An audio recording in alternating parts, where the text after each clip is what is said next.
प्रश्न है हमारा, सिद्ध कीजिए कि एक वृत्त के केंद्र से जीवा को समद्विभाजित करने के लिए खींची गई रेखा जीवा पर लंब होती है। अब ये जो प्रमेय हमें सिद्ध करनी है, ये पिछले प्रमेय जो हमने सिद्ध की थी उसका ठीक उल्टा है। पिछली प्रमेय क्या थी कि सिद्ध कीजिए कि वृत्त के केंद्र से जीवा पर खींचा गया लंब जीवा को समद्विभाजित करता है। अब यहां पर जीवा समद्विभाजित हो रही है और जो रेखा खंड खींचा गया है वो क्या है, लंब है। ये हमें सिद्ध करना है। तो ये हमारी जीवा है। ये ओ केंद्र वाला एक वृत्त ए बी सी है जिसमें जीवा ए बी है। अब हमें वृत्त के केंद्र से जीवा को समद्विभाजित करने के लिए खींची गई रेखा, हमें यहां केंद्र ओ से एक ऐसी रेखा खींचनी है जिससे जीवा समद्विभाजित यानी दो बराबर भागों में विभाजित हो जाए। मान लीजिए इस वाले बिंदु पर ये जीवा दो बराबर भागों में विभाजित हो जाती है, तो यहां पर इसको हम इससे मिला देंगे।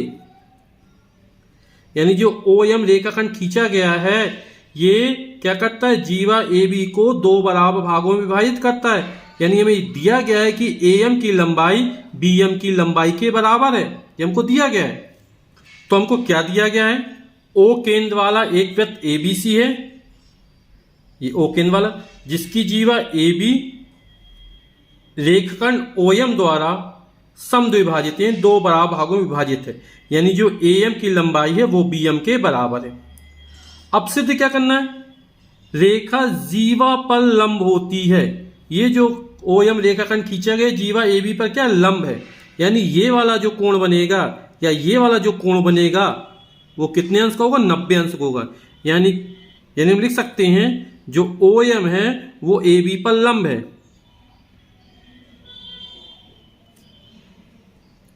ओ एम जो है वो क्या है, लंब है। और किस पर लंब है, ए बी पर लंब है। तो हमें सिद्ध करना है ओ एम ए बी पर लंब है, लंब का निशान है। और इसे सिद्ध करने की रचना करते हैं। और रचना क्या की हमने कि ओ ए और ओ बी रेखाखंड खींचते हैं। ओ को ए से मिला दिया, ओ को बी से मिला दिया, यानी रेखाखंड ओ ए और ओ बी खींचते हैं।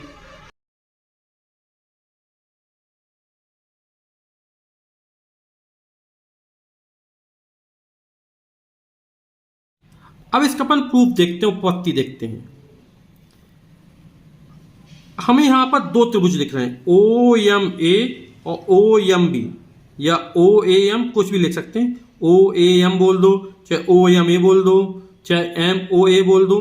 तो एक त्रिभुज ये वाला है, दूसरा त्रिभुज ये वाला है। इन दोनों त्रिभुजों को हमको सर्वांगसम सिद्ध करना है। तो सर्वांगसम सिद्ध करने के लिए इन दोनों त्रिभुज की एक कोण और दो भुजा, या दो कोण और एक भुजा, या तीनों भुजाएं बराबर सिद्ध करनी पड़ेगी, तभी ये त्रिभुज इस त्रिभुज के सर्वांगसम होगा। तो सिद्ध करते हैं। तो त्रिभुज ओ एम ए तथा त्रिभुज ओ एम बी में, तो यहां पर ओ ए बराबर ओ बी होगा। ओ ए क्या है, ओ बी क्या है, वृत्त की त्रिज्या। केंद्र को सीधे परिधि से मिलाता हुआ रेखाखंड खींचा गया, और एक ही वृत्त की सभी त्रिज्याएं कैसी होती, समान होती हैं। तो ओ ए ओ बी के बराबर है। और क्यों बराबर है, क्योंकि एक ही वृत्त की त्रिज्याएं हैं। भुजा ओ एम इस त्रिभुज में शामिल है, इस त्रिभुज में शामिल है, यानी उभयनिष्ठ है, यानी कॉमन है।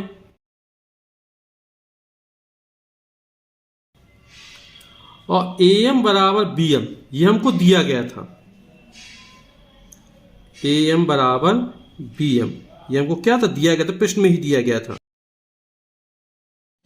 तो इन दोनों त्रिभुजों में तीनों भुजाएं बराबर हो गई, है ना। और कंडीशन क्या है, सर्वांग क्षमता के प्रमेय के अनुसार ये तीन भुजाएं बराबर हो जाए दो त्रिभुजों की, तो त्रिभुज सर्वांगसम हो जाते हैं। यानी त्रिभुज ओ एम ए ये सर्वांगसम हो गया त्रिभुज ओ एम बी के। कौन सी प्रमेय से? भुजा भुजा भुजा सर्वांग समता प्रमेय से। तो भुजा भुजा भुजा सर्वांग समता प्रमेय से ये दोनों त्रिभुज के सर्वांगसम हो गए। और जब दो त्रिभुज सर्वांगसम हो जाते हैं तो उन दोनों त्रिभुजों की तीनों भुजाएं और तीनों कोण समान हो जाते हैं, सर्वांग अंग समान हो जाएंगे, सभी अंग समान हो जाएंगे। तो ये वाला कोण इसके बराबर हो जाएगा, ये वाला कोण इसके बराबर हो जाएगा, और ये वाला कोण इसके बराबर हो जाएगा। ये वाला कोण इसके बराबर होगा, ये वाला कोण इसके बराबर होगा, और ये वाला कोण इसके बराबर होगा। यानी लिख सकते हैं कोण OMA बराबर कोण OMB। ये वाला कोण इस वाले कोण के बराबर हो गया। हम देख रहे हैं AMB एक सरल रेखा है, आगे तो बढ़िया रेखा है या रेखाखंड बोल सकते हैं। तो यहां पर ये जो कोण बनेगा वो 180 अंश का बनेगा। तो कोण AMB जो बनेगा वो 180 अंश बनेगा। क्यों? क्योंकि एक सरल रेखाखंड है और इस पर जो कोण बनेगा वो 180 अंश बनेगा। यानी यहां पर ये जो दो कोण बन रहे हैं इन दोनों का योगफल कितना होगा? 180 अंश होगा। यानी कोण OMA प्लस कोण OMB बराबर 180 अंश। और क्यों 180 अंश होगा? क्योंकि AMB एक सरल रेखाखंड है। तो इन दोनों कोणों का योगफल 180 अंश हो गया। और भी हमने निकाला था इससे, मान लो फर्स्ट से ये दोनों कोण कैसे बराबर हैं, तो OMA के स्थान पर OMB रख दो, चाहे OMB के स्थान पर OM रख दो। तो कोण OMA प्लस कोण OMA बराबर 180 अंश, समीकरण फर्स्ट से। अभी सिद्ध किया था बराबर, तो इन दोनों को जोड़ देंगे एक ही ऐसे। तो 2 कोण OMA बराबर 180 अंश। तो कोण OMA बराबर हो जाएगा 2 इसके नीचे 180 में 2 का भाग करें 90 अंश। अब कोण OMA 90 अंश है तो कोण OMB भी कितना हो जाएगा? 90 अंश हो जाएगा, क्योंकि OMA बराबर OMB। तो OMA OMB दोनों आपस में कैसे होगा? बराबर होगा। कितने अंश के? 90 अंश के।